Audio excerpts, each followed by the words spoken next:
Olá, meus amores. Bom dia, bom dia, bom dia. Tudo bem com vocês? Vamos tentar nessa manhã de sábado trazer um pouco de leveza, mas falar de assuntos sérios, né? Eu estava prestando atenção hoje pela manhã em uma publicação desses coaches. Acho que é assim que fala, né, gente? Coach. Porque não basta ser anticientífico, né? Não basta ser desprovido de ciência, precisa americanizar a coisa, que é para poder dar aqueles ares de que você é intelectual. No Brasil, desde sempre a gente tem, bom dia, Prolília, no Brasil desde sempre a gente tem essa tendência de acreditar que tudo que tem algo com o nome de fora é melhor. Usa essa expressão nada brasileira para poder validar os absurdos que eles falam. Eu já li cada absurdo desse povo, que eu não sei porque que eu ainda me surpreendo. Bom dia, Rosana. Bom dia, Maria Valéria. Não sei porque que eu ainda me surpreendo. Eu sou uma pessoa que eu não sei o que é que tem na minha cabeça para estar me surpreendendo com esse tipo de gente. Bom dia, Ana Cristina.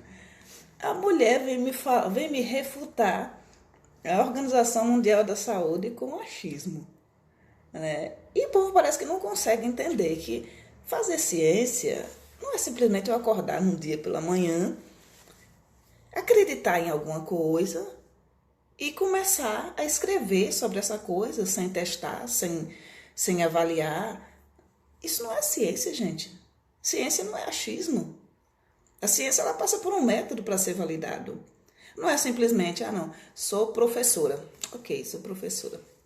Sou professora pesquisadora, quero fazer ciência. Então eu acordo um dia pela manhã e lá, com base na minha sala de aula, eu penso, gente, tem todas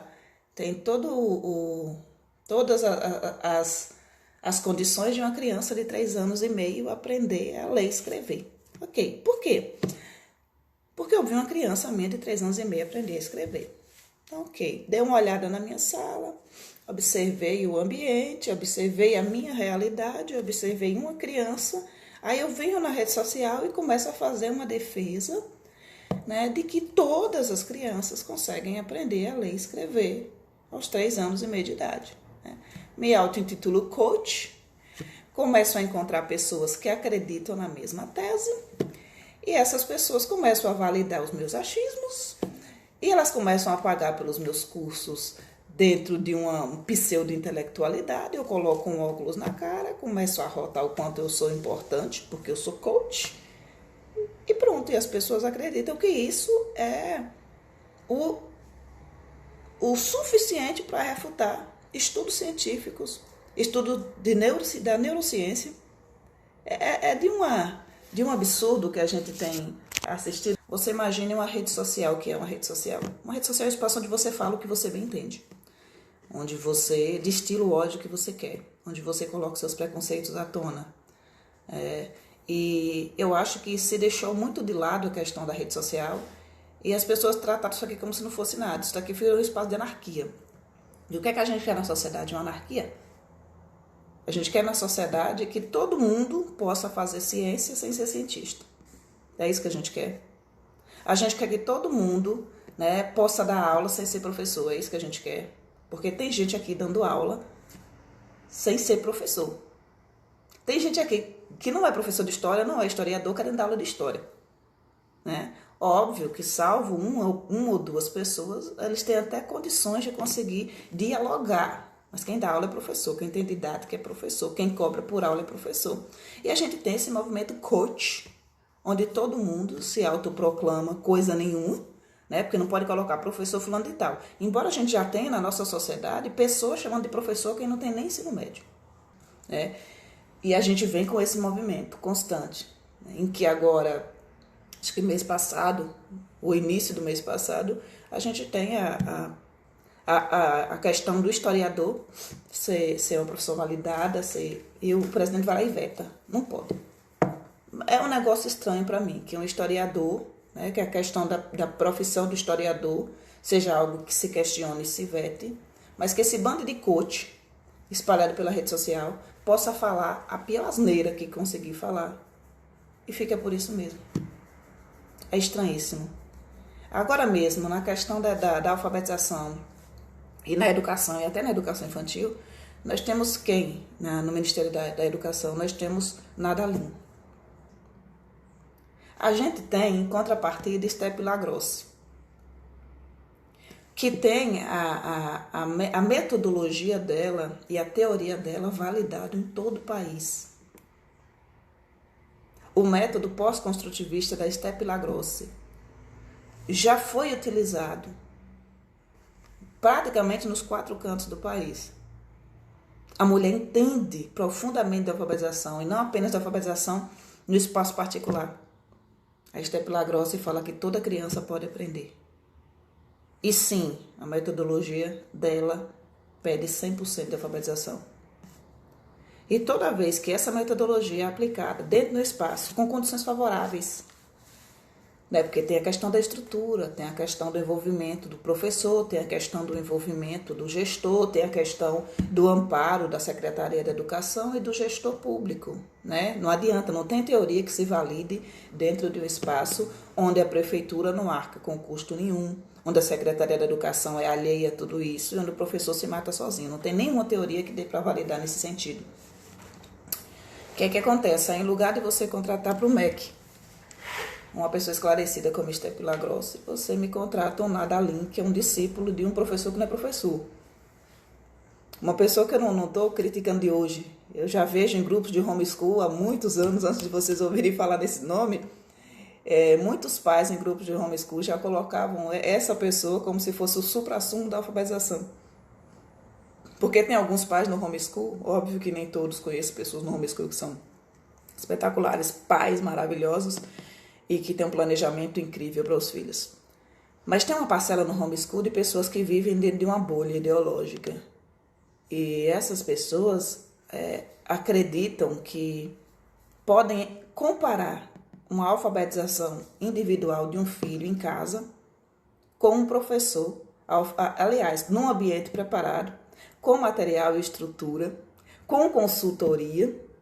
Eles querem comparar isso com um professor com 30 alunos numa sala de aula de escola pública, fazendo a mesma coisa. É de um absurdo que eu nunca consegui entender como é que alguém que se diz inteligente não consegue avaliar que um atendimento individualizado é totalmente diferente de um atendimento de grupo numa escola sem estrutura. É de um absurdo sem tamanho, mas é o que a gente vê há muito tempo. A rede social ela deu muita força para isso. E o interessante é que muita gente que gosta de achismo gosta de falar. E muita gente que faz ciência, muita gente que de fato estuda, cala a boca. Fica quietinho. Não gosto de falar, senão eu vou dar minha opinião.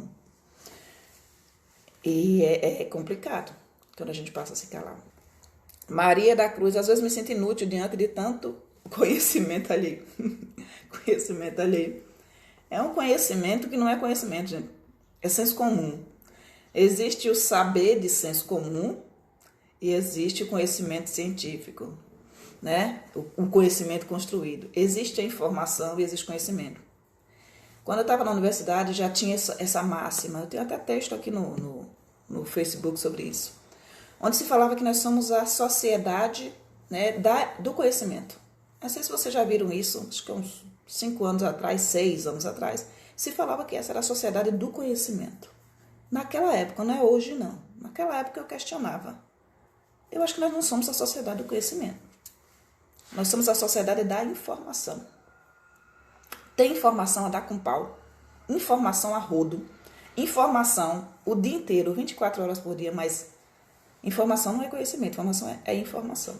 Conhecimento a gente constrói a partir dos diálogos, a partir das interações e a partir do estudo, né? Daquilo que foi comprovado cientificamente que era algo que realmente poderia ser validado. Uma coisa é eu ter uma opinião sobre isso, sobre aquilo. A opinião não é ciência, a opinião não é argumento, é só opinião. Argumento tem uma base científica, sólida, né? Passou por um método para ser validado. Então, eu não posso simplesmente dizer que porque o meu aluno, aliás, a minha criança de 3 anos e meio de idade aprendeu ali aos 3 anos e meio, que todos os outros são capazes de fazer. Eu aprendi aos 4 anos de idade. Não foi nada nocivo. Tenho em vista que foi maravilhoso ter aprendido a ler tão cedo. Me abriu uma janela para um mundo totalmente diferente. Mas eu preciso colocar em xeque uma coisa. Eu me alfabetizei aos 4 anos de idade. Sabe-se lá Deus como. De forma natural. Eu brincava só. Brincava em grupo. Socializava. Não tinha escola, nunca fui escola na primeira infância. Até os 7 anos eu nunca tinha botado o pé numa escola. E naturalmente, sem ter uma casa cheia de livros, mas com irmãos que estudavam bastante, que gostavam de estudar, mas a casa não tinha muitos livros, porque não tinha livro naquela época, e pobre não tem livro, né? Olhando as placas na rua, observando algumas coisas, de repente eu estava lendo. 4 anos e meio para 5 anos, sem ter ido na escola. Isso é um processo natural, né? Que passa pelas condições que eu fui desenvolvendo a partir daquilo que eu imagino, a partir das brincadeiras, a partir das interações. E naturalmente foi. Outra coisa totalmente diferente, eu pegar uma criança de 3 anos e meio, sentar na cadeira e dizer, vamos aprender, né? Vamos passar aqui por todo um processo, trabalhar consciência fonológica, trabalhar consciência silábica e botar uma criança para fazer um processo para o qual ela não está preparada ainda, porque são indivíduos.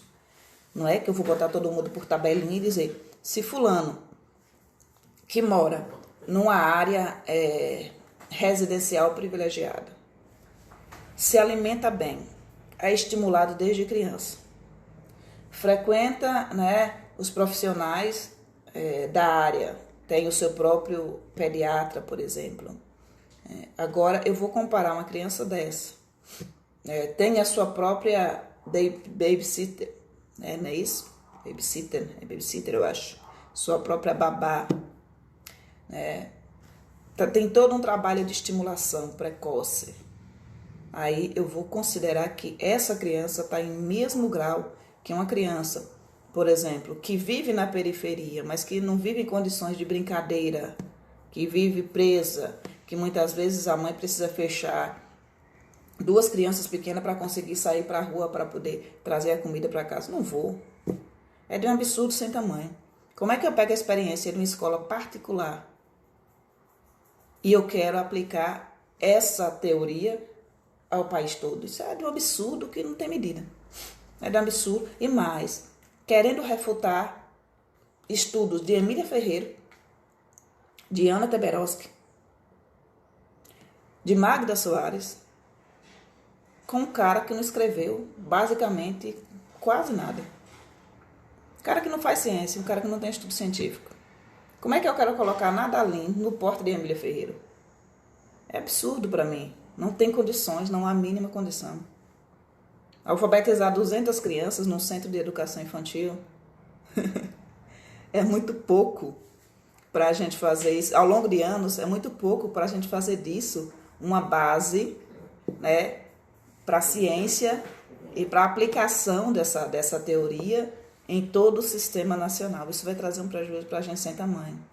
Mas a gente vive na sociedade da informação, na sociedade do coach, na sociedade onde o youtuber está tomando o espaço do professor, onde o youtuber está tomando o espaço do cientista, onde a opinião do youtuber está tendo mais peso do que a ciência construída. E isso é algo pavoroso para a nossa sociedade. É pavoroso, porque tem gente pagando para ter curso desse povo que fala o que eles querem ouvir. Gente, o que valida uma teoria não é você concordar comigo no meu achismo. Encontrei 1 milhão de pessoas que concordam com os meus achismos. Isso valida a minha fala? Isso transforma aquilo que eu falo em ciência? Não. Você precisa de um método, precisa de observação, precisa de testagem. Não é assim que se faz ciência. Não é acordando, num belo dia pela manhã, e tendo uma conversa com as pessoas, que de repente aquilo que eu falo deve ser validado. Não. Deve ser observado? Sim. Agora, se for para construir ciência, tem que passar pelo método inteirinho. Bom dia, Damiana. Bom dia, Rosa, Valda. Obrigada, Tailane. Bom dia, Dagmar, Fátima, Sandra, Lili, infelizmente a educação sempre foi política. A educação é um ato político. Nunca ninguém esteve preocupado com ela. A única coisa que sempre estiveram preocupados é mostrar índices fora da realidade. Conseguir ser bem visto diante do mundo, ter muitas aprovações, mas sem que os alunos saibam nada. Vamos lá, Lilian, vamos falar dessa questão da alfabetização sempre foi política. Quando você falou sobre alfabetização sempre foi política, eu não entendi por esse caminho. Você veio por esse outro caminho de que a política, os políticos se aproveitam da educação, segundo você, e mascaram os dados, não é isso? Para que a gente tenha uma aprovação e consiga ficar bem nos índices como o PISA e tantos outros, não é isso? Acredito que é mais ou menos isso que você quer dizer. Quando eu falo que a educação é um ato político, eu me baseio nos pressupostos de Paulo Freire. A educação, ela é um ato político, né? Parte de que a gente discuta, de que a gente converse, de que a gente analise, de que a gente entenda o cenário, inclusive o cenário da política brasileira. Mas quando você fala nessa questão das crianças serem aprovadas sem saber nada, vamos lá, eu quero falar um pouquinho sobre essa questão com você e com os meus colegas, que é uma fala que a gente sempre ouve no meio educacional. As crianças são aprovadas sem saber nada. Primeiro, eu acho que é impossível uma criança entrar, por exemplo, na turma, vamos pro Fundamental 1, entrar na turma de alfabetização, já que a gente está falando de aprovação Fundamental 1, né? Educação infantil não. Vamos pegar aí a turma de alfabetização. A gente acredita no sistema de ciclo, porque a alfabetização é um processo. Umas crianças se alfabetizam em 3 meses, outras em 3 anos. Mas é impossível que uma criança não aprenda nada. É impossível que uma criança não aprenda nada. Por quê? Porque é parte de que eu estou sempre aprendendo alguma coisa. Então não existe essa questão. A criança entrou e saiu sem saber de nada, porque isso é validar a minha prática enquanto profissional professor. Ainda dentro dos ambientes mais caóticos e mais difíceis de trabalhar, é possível que eu consiga que a minha criança aprenda alguma coisa e não que ela não saiba nada. A questão é, ela não foi alfabetizada no primeiro ano e aí ela avançou. Isso traz uma problemática para a educação. Por quê? Porque o professor muitas vezes não sabe trabalhar numa sala tão heterogênea. Então você tem parte do alunado que aprendeu e parte do alunado que não aprendeu. E todos eles vão para uma segunda etapa. Aí a problemática que se coloca para a gente aí não é a criança não saber nada. É a gente não ter condições, estruturas favoráveis, materiais e formação para trabalhar nesse sistema onde a sala é tão heterogênea. Então parte de um problema nosso. Porque a gente precisa de quê? Se eu tenho uma sala heterogênea e tenho crianças que estão no silábico, aliás, temos crianças que estão no silábico e temos crianças que ainda estão na garatuja. Eu preciso de atividades diferenciadas e diversificadas. A gente aprendeu no nosso sistema, já por formação mesmo, a trabalhar de acordo com a série, e dentro dessa série com esta atividade. Então, a gente não planeja ter na sala de aula uma atividade para o nível silábico, uma atividade para garatuja, uma atividade para quem está quase alfabetizado. A gente convencionou trazer a mesma atividade, colocar na frente de crianças que estão em processos de alfabetização diferente, e daí a gente espera que elas dêem a resposta que a gente quer. Então, a questão da alfabetização, desculpa, gente, ela trava muito na questão da superlotação da sala de aula, e isso é uma questão de estrutura, né, que os políticos não estão preocupados em organizar, mas descamba também na falta de formação profissional para trabalhar com turmas heterogêneas. Então, o que a gente tem? A gente tem excelentes teorias a serem aplicadas dentro de um campo que não é favorável. E aqui a problemática não diz respeito se a criança é de classe média, se a criança é pobre ou se a criança é milionária. Aqui diz respeito à questão de que a criança, não tendo a estrutura, não tendo o profissional formado da maneira adequada e estando numa sala superlotada, é muito mais difícil que a gente consiga alfabetizar toda essa turma. Stapp-Lagrosse e o pós-construtivismo, eles trabalham com essa questão de 100% de crianças aprovadas. Não é 50%, não é 40%, é 100% de aprovação. 100%. E eles não esperam que o professor dê menos do que 100%. Em contrapartida, a formação dentro dos grupos do GEMPA é uma formação técnica, é uma formação precisa, é uma informação que requer do profissional um esforço e um sacrifício sem tamanho. Há muita cobrança, a coleta de dados, há toda um registro daquilo que se está fazendo. Então, a questão da formação ela é muito importante. À medida que eu pego um profissional de pedagogia, ele saiu de lá do curso de pedagogia, ok, passou 4 anos estudando, mas ele não estudou só alfabetização. Eu pego esse profissional e coloco dentro de uma turma de alfabetização e falo para ele, alfabetiza. Dentro da universidade ele leu sobre os métodos sintéticos e os métodos analíticos. Ele não viveu isso na prática. Ele nunca aplicou esse método ou aquele método. Ele nunca sentou para avaliar o que uma criança aprendeu ou não aprendeu. Ele não tem uma formação técnica nesse sentido, ele tem uma formação teórica.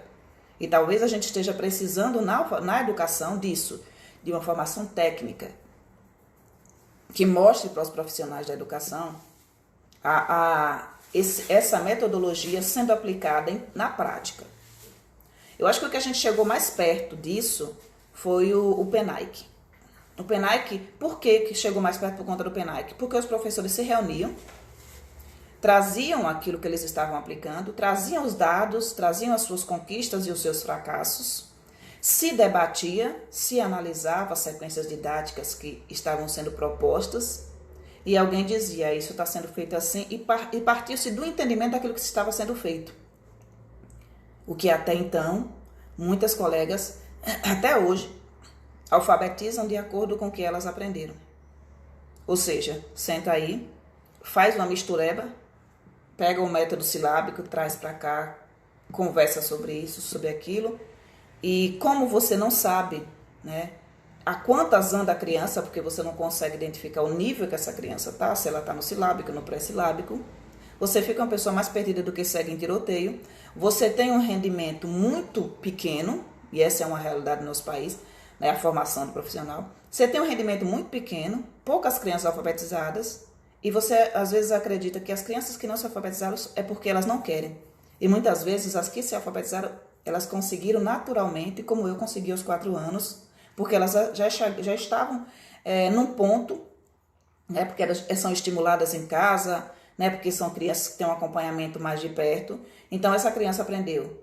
E às vezes a gente tende a validar o nosso trabalho de acordo com 4 alunos da sala numa turma de 30. Quando na verdade a gente tem que começar a questionar que metodologia é essa nossa que só alcança 4, não alcança 30. Né? É só porque 4 querem ou é porque eu não tenho didática para trabalhar com todos esses 30? Então a gente passa por essa questão do professor fazer uma autoanálise. Só que a gente também vem do sistema, onde o professor acredita que é detentor do saber. E que dentro dessa perspectiva, o professor nunca erra. Então, continua se fazendo a mesma coisa, esperando resultado diferente. Nós temos os pressupostos da Emília, da Teberoski e da Magda Soares. Temos os pressupostos nos documentos. No campo da sala de aula, muito pouco. Existe muito pouco das teorias que supostamente validariam as nossas práticas dentro da alfabetização e do letramento. Oi, meu amor. Dentro da sala de aula. A gente tem muito a mistureba de metodologias e um professor fazendo as coisas de acordo com aquilo que ele aprendeu. Bora aí, bota a letra, vamos juntar a letra. B com A, Bá. E aí a gente segue.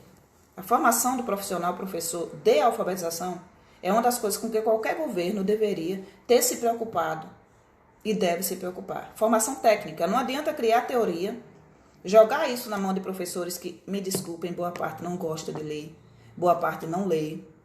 Dentro de um grupo de professores de educação infantil, a gente já fez pesquisa sobre quem leu as diretrizes para a educação infantil, um documento dessa finurinha assim, e poucas pessoas leram, ficam esperando essa opinião do outro, essa informação do outro, mas não constrói conhecimento.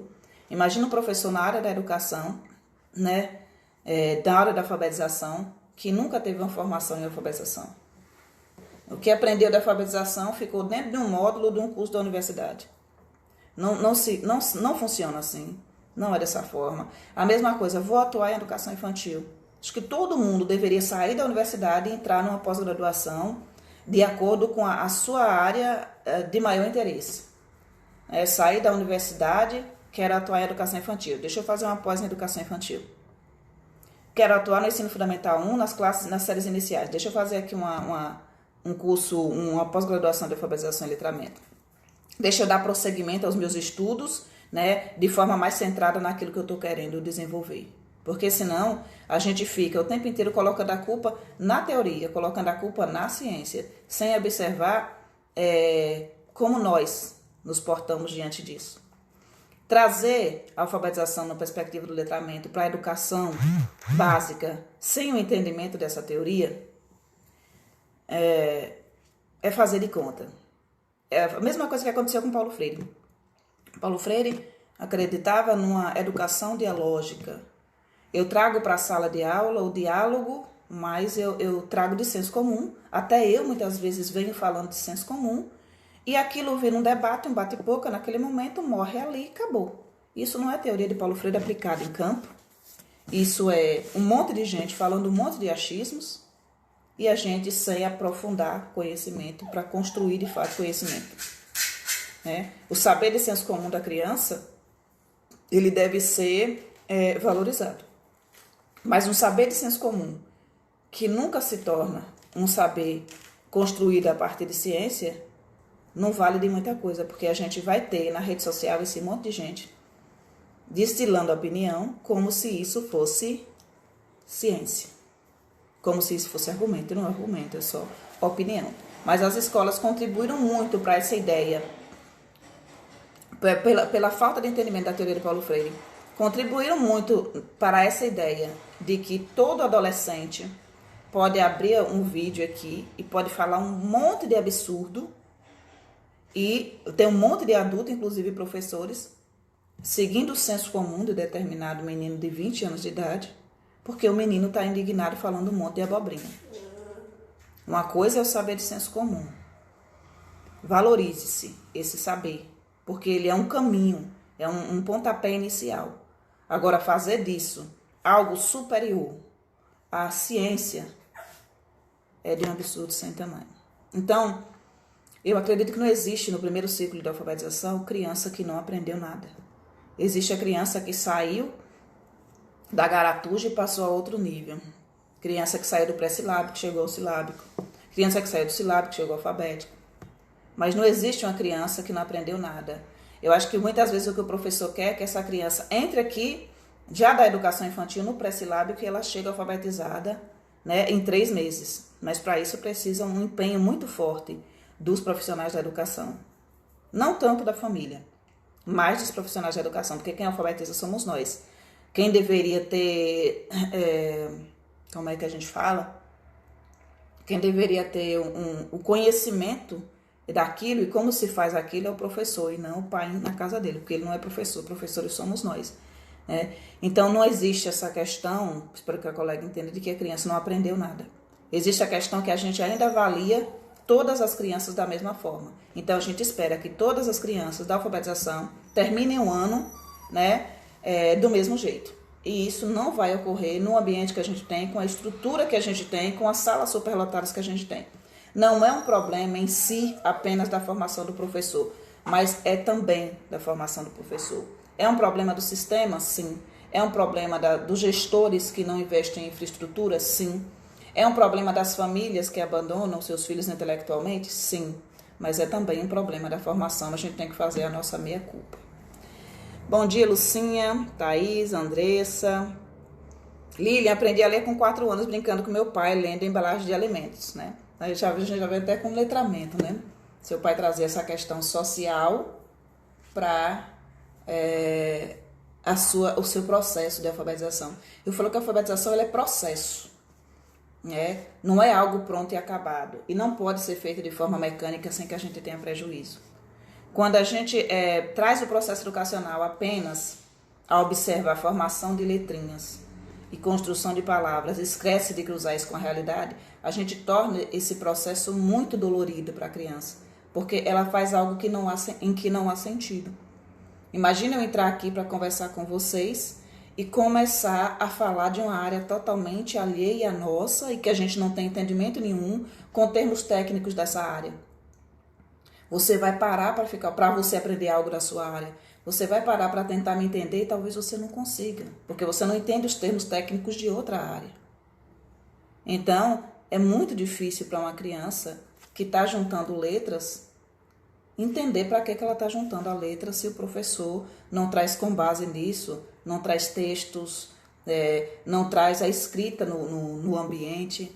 E a gente precisa muito observar isso. Como o letramento ele é importante.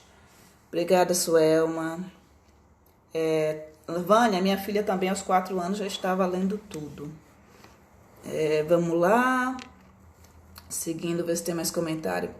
Ana Cristina, acredito que devemos compreender o que é educação, qual o papel do professor nesse processo, o que eu, enquanto professor e professora, compreender do que seja aprender, entre outras questões.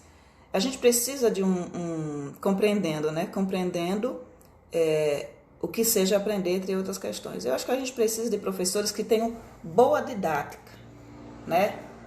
Professores que tenham boa didática. Isso é fácil? Não. Eu tive muitos professores ao longo da minha história e muito poucos com uma didática que me alcançasse. Pela questão mesmo do TDAH.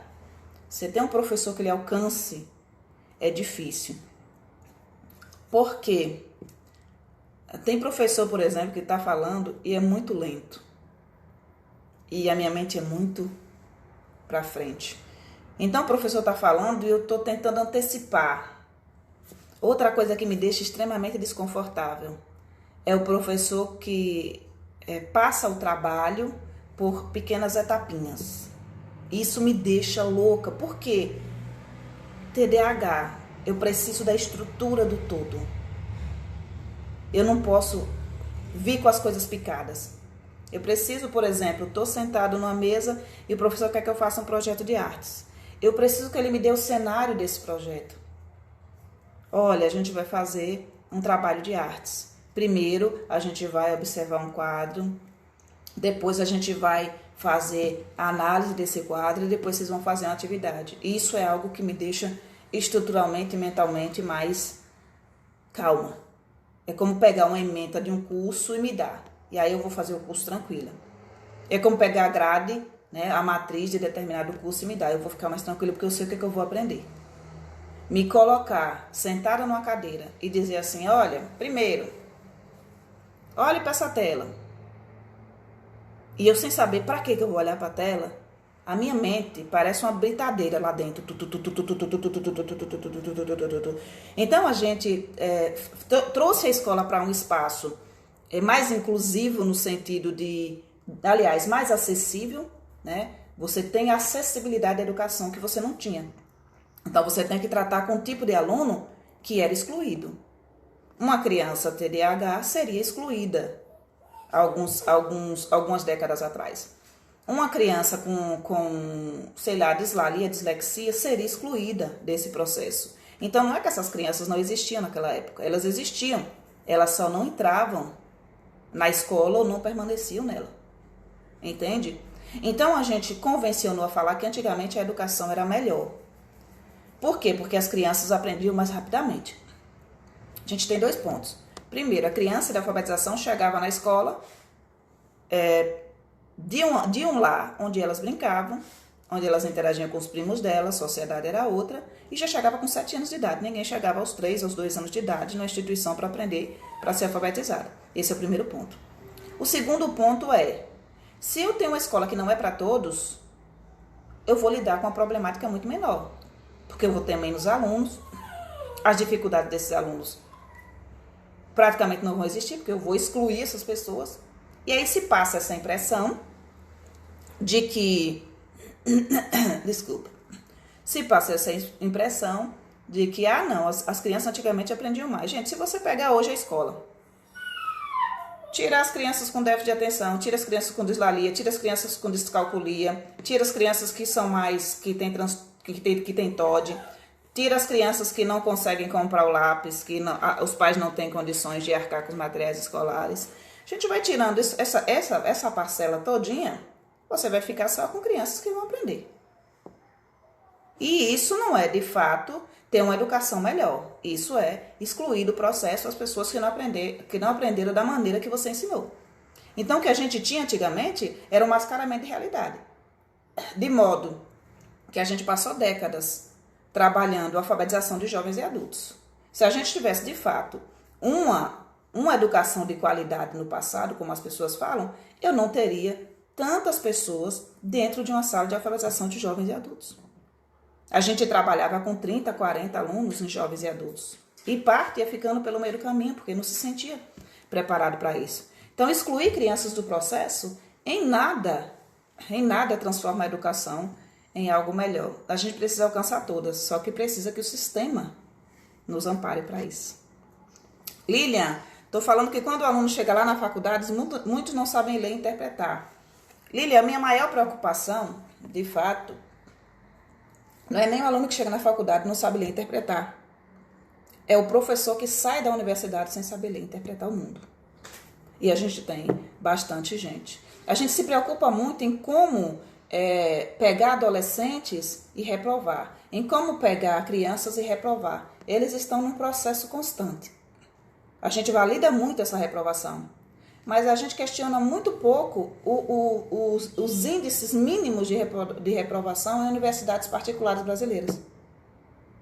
Raramente você vê pessoas desistindo do curso de pedagogia nas universidades particulares. Mas pessoas sendo reprovadas é quase impossível. Então a gente parte de um ponto onde a gente pune uma criança que não aprende a ler e escrever na época que a gente quer punir, quer reprovar. A gente quer punir a criança do ensino fundamental 2, do ensino fundamental 1, que está em processo. E a gente não questiona o fato de como é que um menino sai do ensino médio sem saber ler e interpretar. E isso é um problema só dele.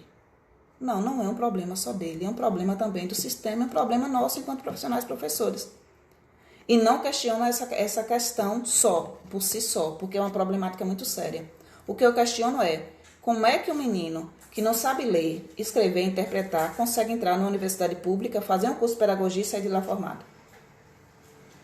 Gostaria que vocês me informassem. Como é que uma pessoa que não sabe ler direito e interpretar entra numa universidade de pedagogia dos cursos particulares? Isso que eu falo que foi um dos grandes problemas, né, das gestões passadas. Esse foi um grande problema das gestões passadas. Trazer acessibilidade, mas deixar isso na mão de universidades particulares que não são fiscalizadas. Então, a gente tem, sim, pessoas que saíram do sistema particular que são extremamente competentes. Mas a gente tem uma grande parcela de pessoas saindo de universidades particulares com cursos que Jesus Cristo e só sendo empurradas. Então, se eu vou questionar a questão da reprovação, eu começo pela formação. Né? Essa formação mal feita, essa formação capenga e o fato da gente não ter um órgão regulamentador da profissão.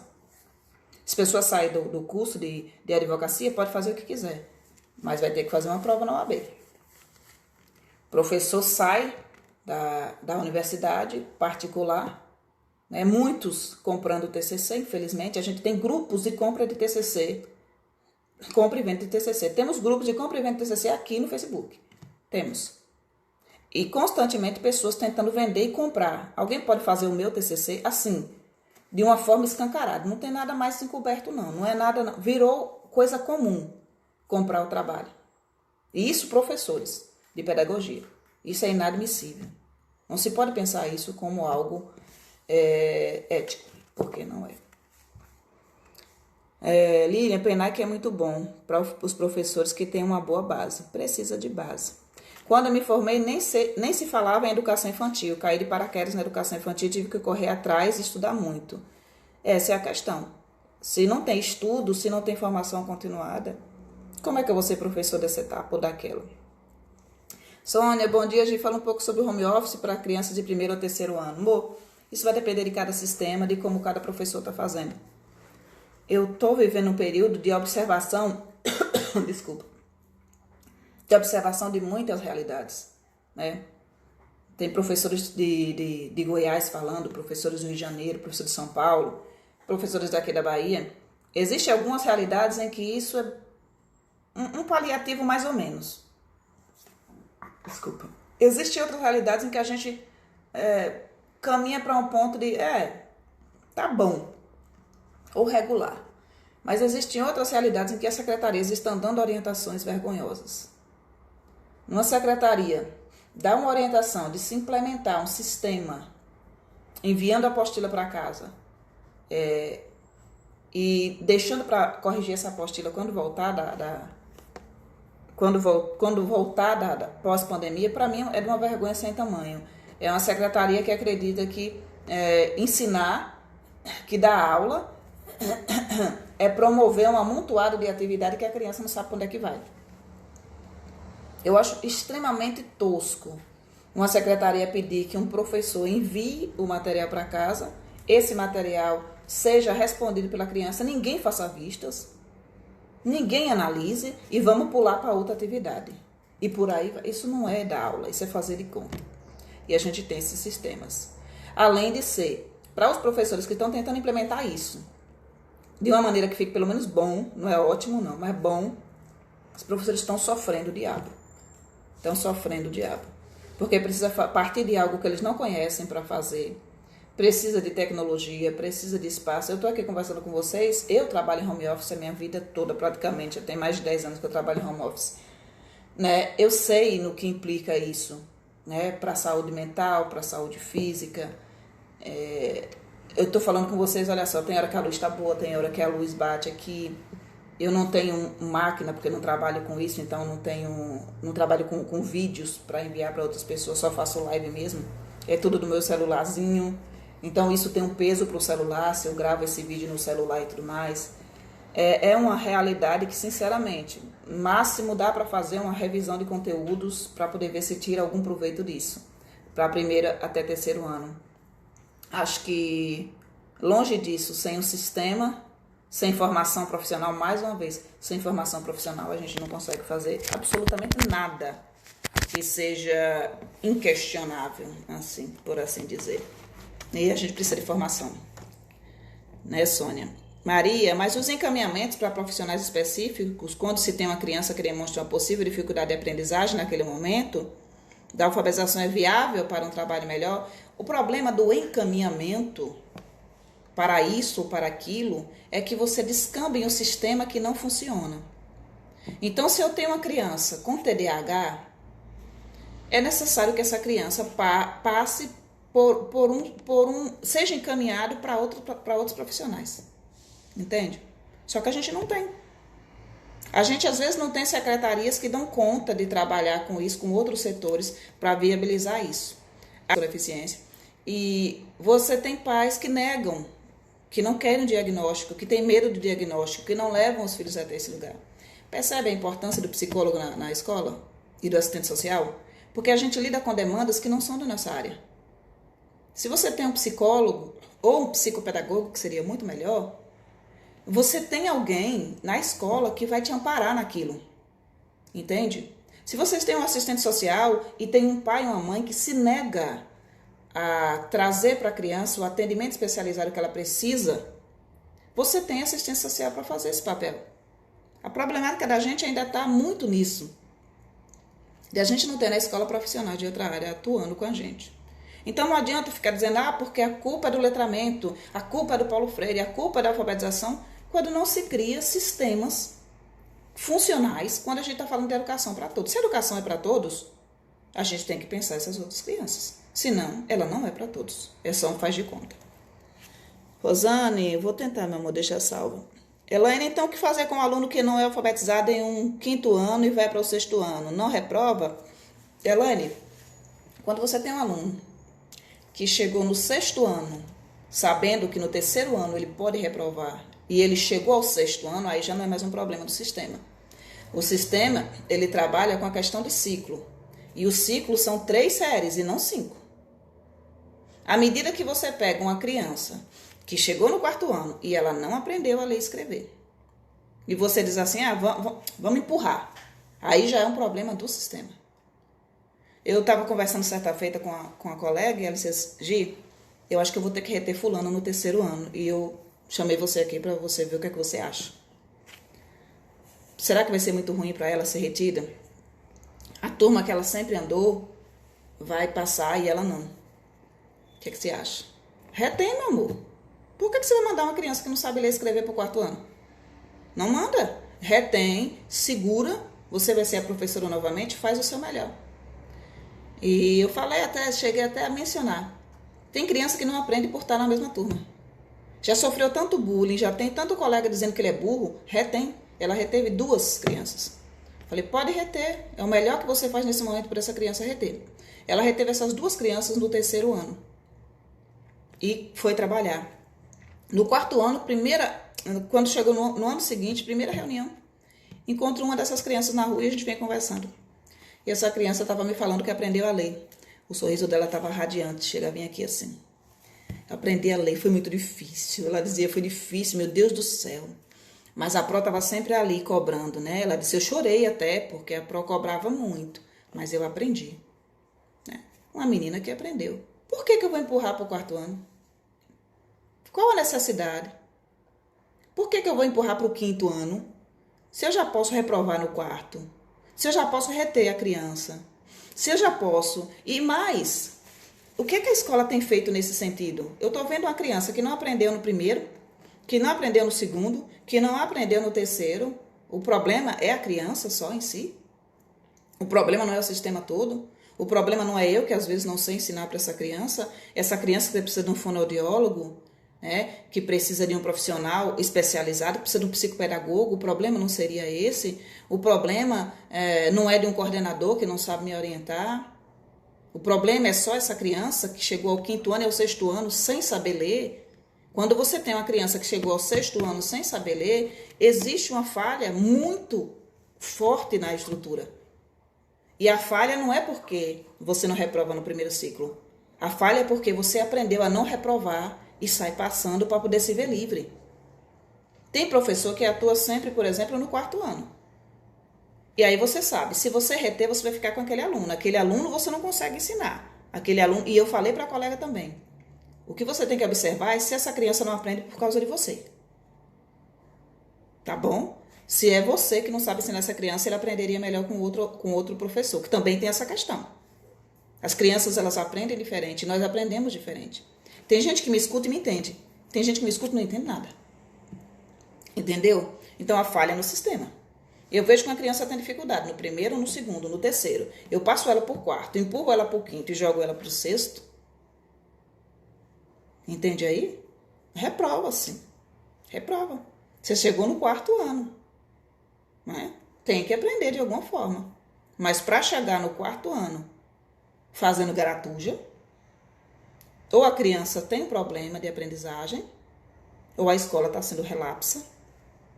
Alguma coisa está acontecendo no processo. O que a gente não pode é começar a dizer assim, mas tem criança que chegou ao sexto ano sem saber ler e escrever. Sim, mas quem foi que passou esse bendito desse menino no quarto ano? Quem foi que escolheu passar esse bendito desse menino do quinto para o sexto? E por que passou, já que sabe que essa criança não tem condições, não sabe ler, não sabe escrever? A gente vai ter que alfabetizar no quarto ano? Infelizmente.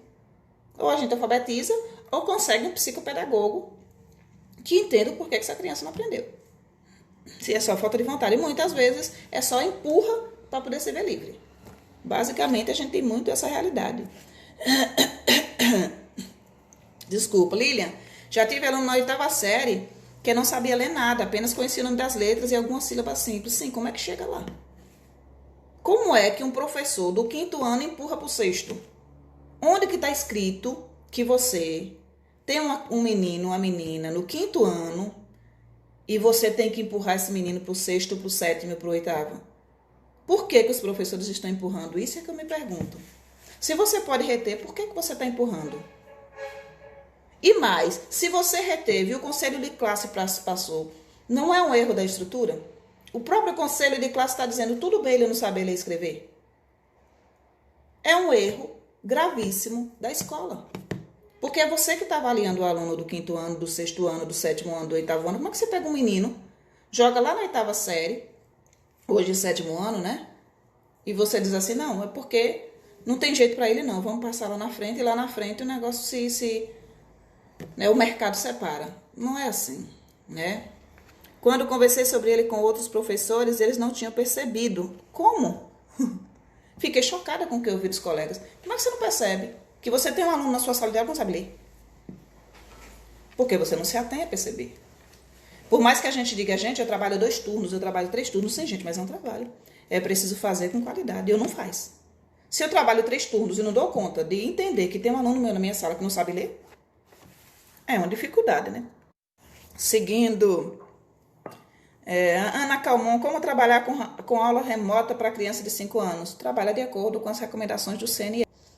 Bom dia, Rosilane, perfeita tua fala. Precisamos atuar em diversas áreas junto aos nossos alunos. Nos frustramos por não conseguirmos resolver situações que fogem ao nosso controle e responsabilidade. Agora você imagina, uma criança passou você falou série, né? Então já tem muito tempo, não é ano, né? Passou pela 5ª, pela 6ª, pela 7ª, chegou na 8ª série e ninguém na escola percebeu que essa criança precisa de um atendimento individualizado, especializado. O que foi feito nesse sentido? Linete, no meu município a orientação é essa, mandar atividades para casa, não há correção.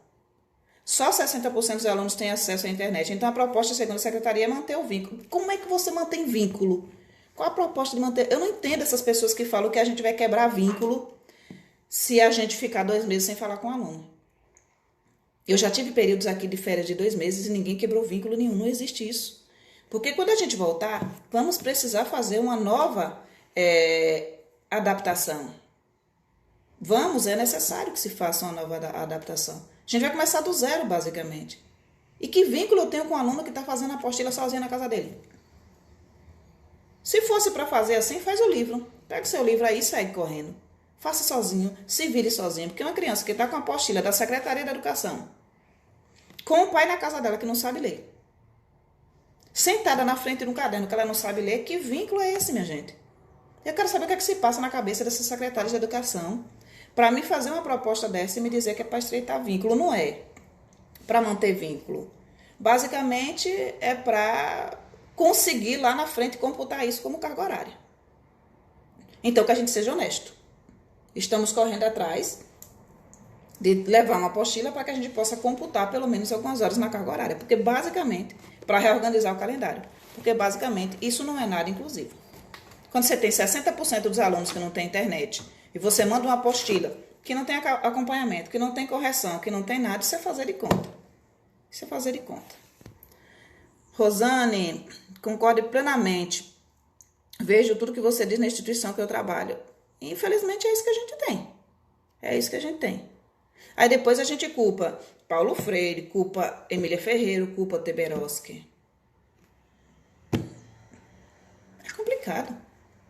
Complicado. Você não tem auxílio nenhum, de lugar nenhum, e você tem um professor despreparado. Maria, sou psicóloga e tenho muitos problemas na aceitação dos pais em relação a qualquer dificuldade que o filho apresenta. Como é difícil fazer com que os pais conscientizem da importância da aceitação para que possa fluir melhor. O pai não quer aceitar, a mãe não quer aceitar. E a forma como a escola faz o enfrentamento com os pais também é de suma importância. Uma escola que chama a mãe, né, na frente da escola, vem aqui que seu filho tem problema. É um negócio estranho, gente. É saber conversar. Tem assuntos que são doloridos para as famílias. Chama numa sala direitinho, faz um encaminhamento, sensibiliza os pais. Agora ficar na comunidade inteira espalhando, porque fulano isso, fulano aquilo, seu filho entra com distúrbio de fala e sai como se fosse um débil mental para a comunidade inteira. Isso é um prejuízo para a mãe com preconceito, um prejuízo para o seu filho sem tamanho, prejuízo que você não precisaria ter. E um prejuízo vai se somando a outros prejuízos. É muito difícil. Angelita, Gia, eu estou preparando o vídeo, a aula, e ontem me senti tão importante assim que postei o vídeo, e um dos alunos me mandou uma mensagem. Tia, já terminei. Deixa eu ver aqui. Então, pedi para ele mandar uma foto das atividades realizadas, porém, todas as questões estavam todas erradas. Me senti impotente diante dessa situação, o que fazer? A cultura do responda tudo. Né? Tem aquela criança que tem que responder tudo, se ela não responder tudo, ela chora. Você dá uma aula e você se sente alcançado porque você sabe o conteúdo. A criança, ela precisa ficar na tela e prestar atenção na tela. E ter interesse de voltar e ver de novo. Criança não tem autonomia para isso. Criança não tem autonomia para isso. Criança de pré, de fundamental 1, não tem autonomia. Eu, TDAH, eu vou ver um vídeo, gente, falando a verdade verdadeira para vocês. Se eu precisar ver um vídeo de um curso, eu preciso começar a lavar os pratos e colocar o celular lá no alto. Eu vou dispersar várias vezes e vou precisar retornar. Eu entendo a minha especificidade, então eu vou sempre voltando. Eu vou lavando roupa e vou vendo vídeo. Eu vou passando pano e vou vendo vídeo. Eu não sei só sentar e ver. Se eu sentar e começar a assistir um vídeo seu, eu não vou conseguir, pode ter certeza absoluta. Eu vou dispersar. Principalmente vídeo que tem introdução. Gente, até música que tem introdução, eu fico doida. E para que essa introdução de 1 quilômetro? 30 segundos para mim é muita coisa. Então eu gosto de ir direto aos fatos. Aí a gente tem professores nesse momento que começam a fazer a chamada. Faz a mesma estrutura. Fazer a chamada. Fazer a oração. Cantar uma musiquinha. Gente, isso só dá mais tempo de tela para você. Isso para a criança em casa é um negócio sem, principalmente se a criança tiver alguma especificidade, como é o meu caso. Fica ouvindo o nome dos colegas tudinho. Meu Deus do céu. É cansativo. Mas é o que a gente tem. Você se sente impotente realmente, porque você quer que a criança aprenda e não que a criança faça de conta. Tirou a foto, olhou. Não, vamos rever aqui a primeira questão? Explica, vamos rever a segunda questão. Isso demanda muito tempo, muito tempo. Ana Mary, a aceitação dos pais é o mais complicado. Eles não aceitam, não entendem. A escola pede parceria, os pais não ajudam. Quando a criança tem dificuldade cognitiva, a família foge, não busca ajuda e ainda culpa a escola. Aí é a problemática. E aí a necessidade do assistente social na escola, de psicólogo, entendeu aí? Nete concorda em reter, porém a decisão não depende só do professor, é decisão de toda a equipe. Educação infantil? Não, educação infantil não se retém aluno na educação infantil. A educação infantil não é ensino infantil, é educação infantil. A questão de reter o aluno, né, que passa por essa questão. O professor da disciplina retém. Professor de português. Chega lá no conselho de classe, o conselho de classe diz, não, mas é comportado. Sim, ele é comportado, mas ele não sabe ler nem escrever. É comportado, mas não sabe ler nem escrever. Ponto. Uma criança que não sabe ler nem escrever não vai para a oitava série. Tem que ser alfabetizada, tem que se buscar meios de fazer esse processo com essa criança. Senão, para que um menino pulando de ano? Ele mesmo vai entender que não sabe, ele vai ficar ali vendo um monte de código que ele não entende. Aquilo não é escola para ele.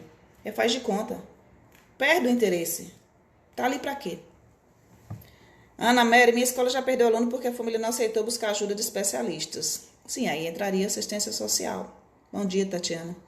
Lúcia, é uma situação muito delicada. Eu tenho um sobrinho autista, sei que não é fácil. Não, não é fácil. Não é fácil porque a família precisa lidar com um preconceito crescente na sociedade.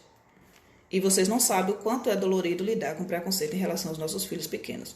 Preconceitos advindos da comunidade, dos colegas e dos professores e gestores. É terrível, terrível, terrível. E você passa anos da sua vida sofrendo e chorando por conta do preconceito que seu filho sofre. É mais dolorido para a mãe do autista do que para o autista, muitas vezes. Porque a criança, ela não sente o peso do preconceito. Muitas vezes ela não está nem entendendo que está sofrendo preconceito. Ela só está vivendo, só está socializando.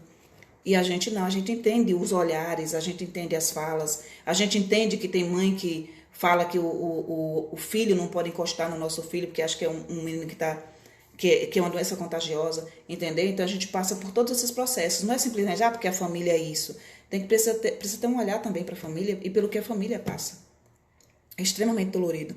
Converse e vejo que faltam estratégias mais lúdicas para as aulas remotas. Há professores que acham que estratégias diferentes precisam ser com espetáculo teatral. Acabamos passando por ridículo. Eu não sei o que seria lúdico dentro desse processo. Talvez um entendimento do que a criança gosta, e aí precisaria de um atendimento muito mais individualizado, porque cada criança gosta de um tipo de desenho, de um tipo de... É meio que você tentar ser youtuber, né? E é muito difícil. O lúdico é o quê? É o divertido.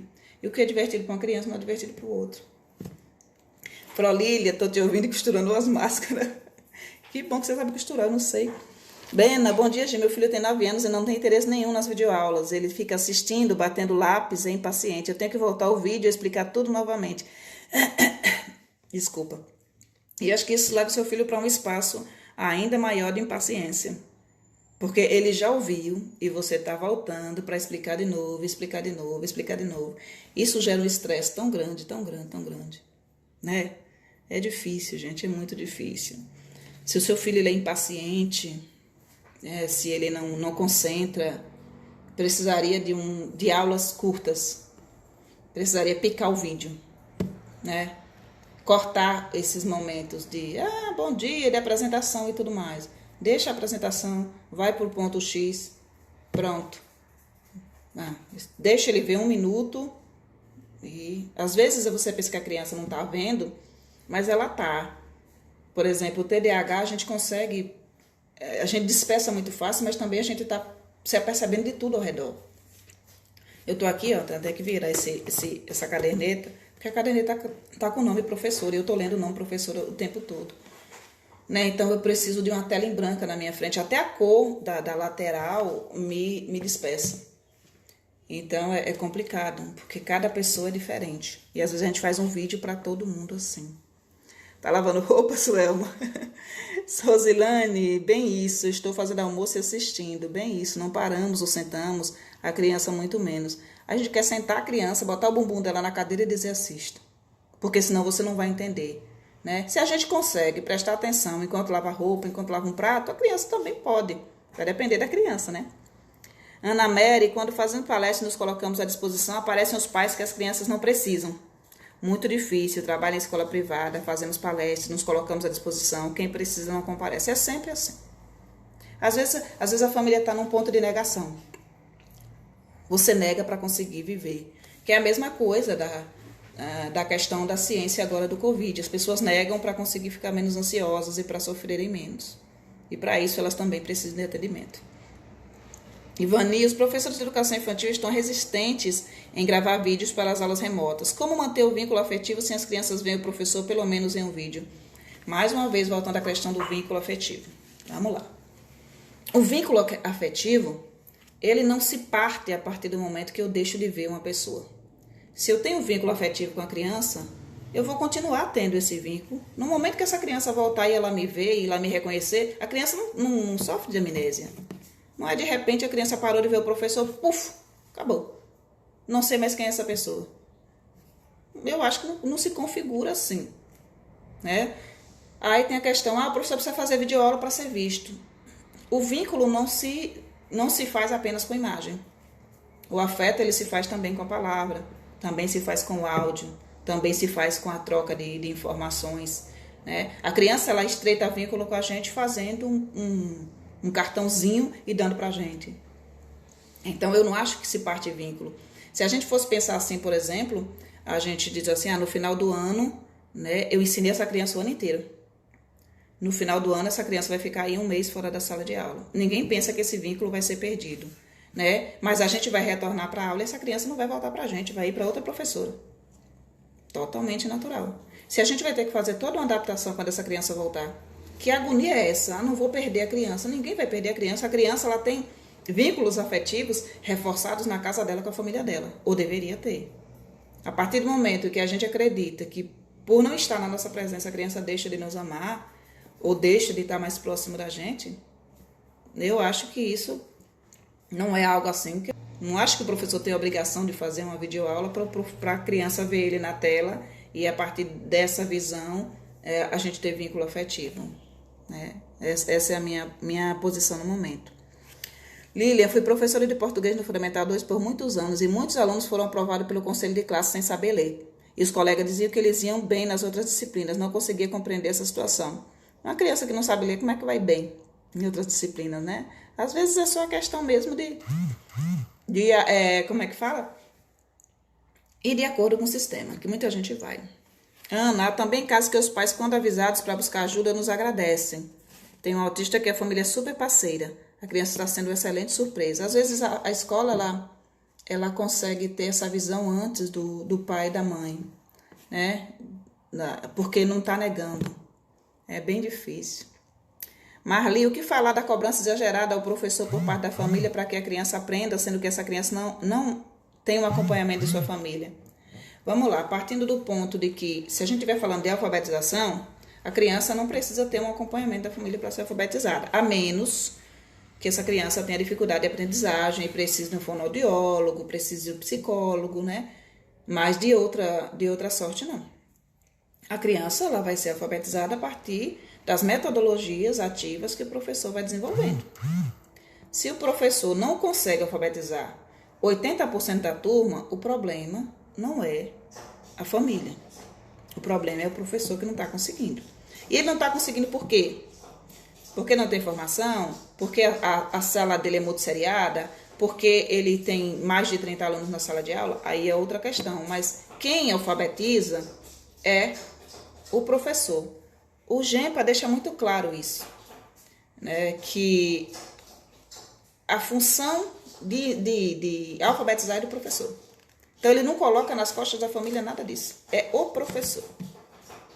Basicamente é isso. É você lidando com as dificuldades dessa criança, utilizando essas metodologias, levando em consideração esse contexto social, e você alfabetiza sim ou não alfabetiza. Agora, cobrar do pai e da mãe, que é analfabeto, que sente para fazer um dever de casa junto com o filho, eu acho que é um pouco surreal. E acho que isso acontece muito. Se eu envio o dever de casa, é para observar se a minha criança aprendeu ou não. Não é isso? Fundamental 1. Então, eu envio o dever de casa que ela já conheça a estrutura de como desenvolver esse dever de casa. Não vai precisar da ajuda do pai e da mãe, porque é uma estrutura que ele já conhece, ok? Terceiro ponto.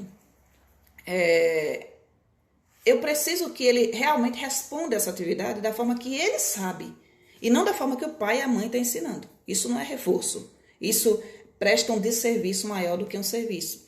Então, se a criança, porque o pai sentou e explicou o dever, respondeu esse dever certo, não quer dizer que ela saiba. Quer dizer que o dever está respondido correto. Aí o professor vai lá e dá um 10 e aparentemente essa criança aprendeu, mas de fato ela não aprendeu. Então, eu prefiro mandar uma atividade com 3 questões e ver tudo errado, porque aí eu saberei que essa criança realmente não sabe esse conteúdo, do que vir tudo certinho, arrumadinho, organizadinho, bonitinho, porque o papai ensinou, e eu ficar com a falsa impressão de que a criança sabe quando ela não sabe. Então, a questão da alfabetização é escola. Quem alfabetiza é profissional, não pai. Vamos lá. Mirlone, nesse contexto de causa, existe também uma porta aberta para experiências significativas. Existe. É só encontrar o caminho. Obrigada, Luz, de Barreto, São Paulo. Bom dia. Ana Mary, penso que lúdico para o momento pode ser com materiais que as famílias têm em casa.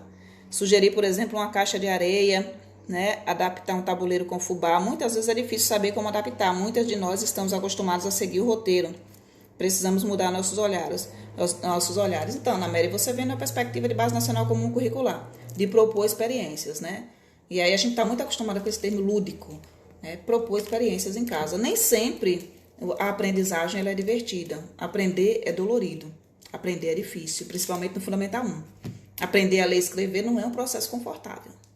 Quando a gente aprende, a gente fica feliz. Mas enquanto a gente está em processo, é difícil. Pensa vocês a primeira vez que tiveram que criar uma aula remota, fazer um vídeo. Como foi desconfortável, como foi dolorido, como foi difícil começar. Assim a criança se sente. Não é divertido. Depois que você consegue fazer, aí fica mais lúdico. Aí você já consegue fazer com mais desenvoltura, já fica mais feliz de fazer, né? Já fica esperando o resultado e tudo mais.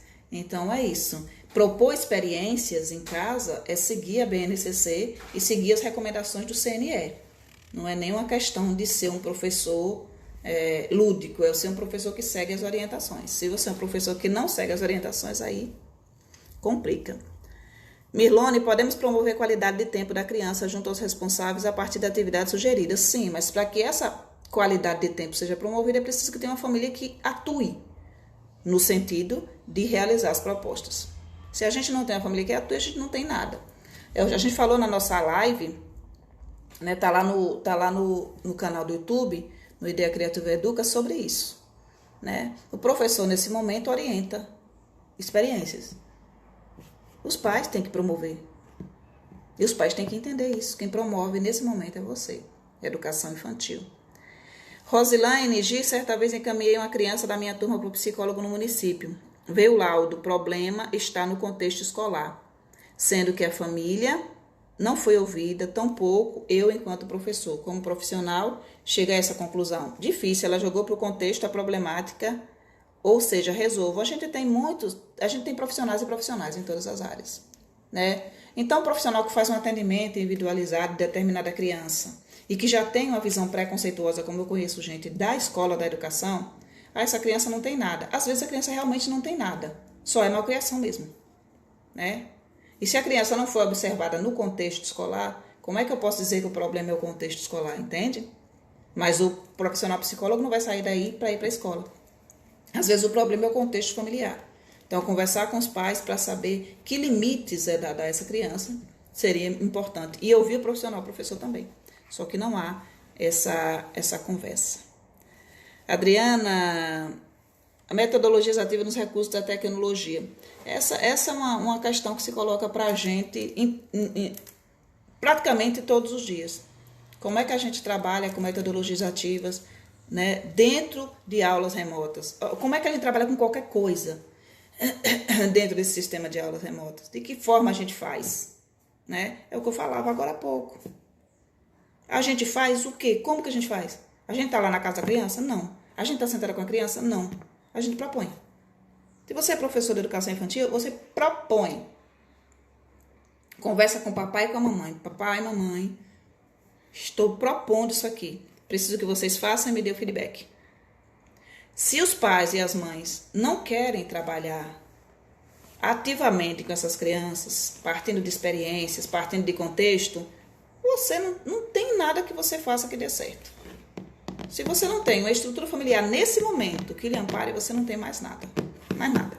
Professor de educação infantil que não conta agora com estreitamento de vínculo com a família, não é com a criança não, é com a família. A gente precisa estreitar relações com a família. Porque é a família que vai promover. Então, quando a gente fala, a criança vai perder vínculo com o professor se não vê o professor. Não. Porque o professor vai propor atividade para o pai e para a mãe. E o pai e a mãe vai estar nesse constante aprendizado com a criança diariamente, se envolvendo de forma ativa na aprendizagem dele. Criança não vai sofrer prejuízo nenhum de afeto, porque ela tem o afeto do pai e da mãe. Mas é preciso que eles queiram isso. Se eles não quiserem isso, a gente não pode fazer nada, infelizmente. Ana, muitas vezes, realmente, muitas de nós justificamos nossa deficiência em culpar a família.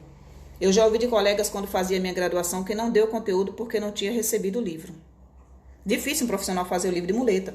Ela poderia ter construído cadernos, folhas. Nesse caso, como você citou, é a obrigação do professor. E nós usamos de desculpas e não fazemos. Tem uma desculpa muito corrente hoje em dia, quando você fala em alfabetização. Por quê? Porque o professor diz assim, porque a gente não pode reprovar. Então, o problema da sua criança não ser alfabetizada é simplesmente porque você não pode reprovar? Não. Eu não entendo como o problema da alfabetização é não poder reprovar o aluno. Existe muito mais, muito mais. Nem tanto ao céu, nem tanto ao mar.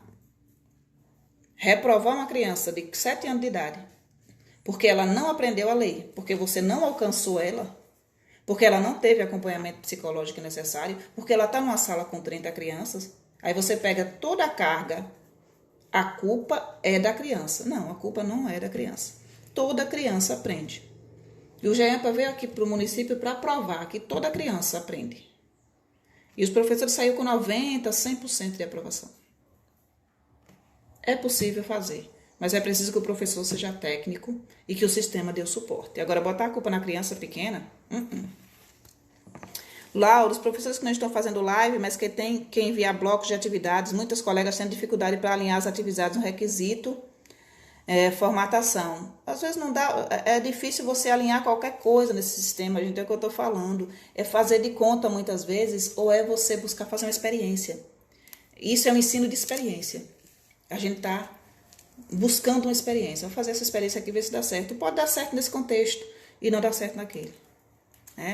As multisseriadas, Cláudia, do 1º ao 5º ano, a gente trabalha com sistema de grupos, de apoio, de ter monitores.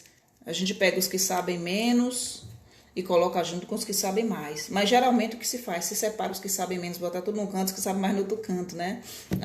As realidades multisseriadas podem ser muito produtivas, mas isso vai pedir do professor uma forma de atuação que às vezes o professor não teve formação para trabalhar com esse tipo de público. Então, mais uma vez, sou pedagogo, já estou pronto. Não tá não. Sai de lá, meu filho, estude. Estude.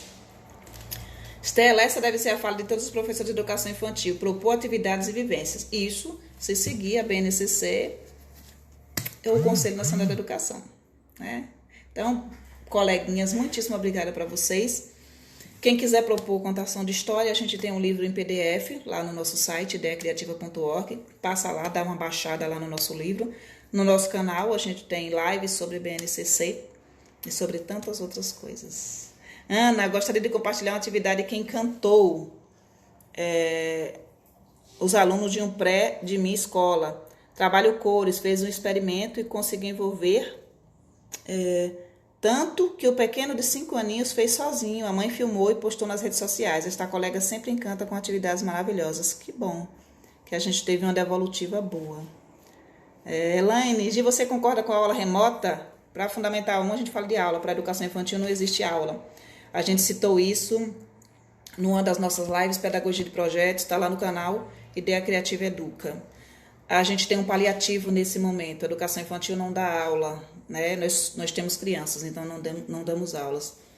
Mas precisamos entender contextos, precisamos entender que algumas crianças têm acesso à internet e outras não têm. Precisamos entender que a criança não pode ficar muito tempo na tela. Precisamos entender que nesse momento o professor só faz sugerir, só faz apontar.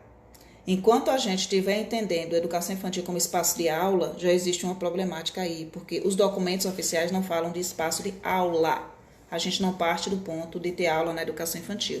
A gente parte do ponto de ter experiências. E essas experiências, nesse momento, precisam estar nas casas das pessoas. Cláudia, o nosso canal Ideia Criativa Educa, a gente tem uma playlist só com vídeos sobre a BNCC. A linguagem é essa que eu estou falando com vocês. As lives foram feitas aqui no grupo. A gente discute educação, debate educação, observa os olhares das colegas e tenta trazer alguma luz sobre esse documento que é a Base Nacional Comum Curricular. Mas você tem pessoas como Paulo Forte, como a Zilma e como tantos outros especialistas falando de uma área de uma forma mais técnica, que talvez seja muito interessante para vocês prestarem atenção. Muito cuidado com alguns canais onde as pessoas ficam ensinando a fazer planejamento de acordo com a BNCC, traçando conteúdo e fazendo uma estrutura de antigamente, porque essa não é a proposta da Base Nacional Comum Curricular.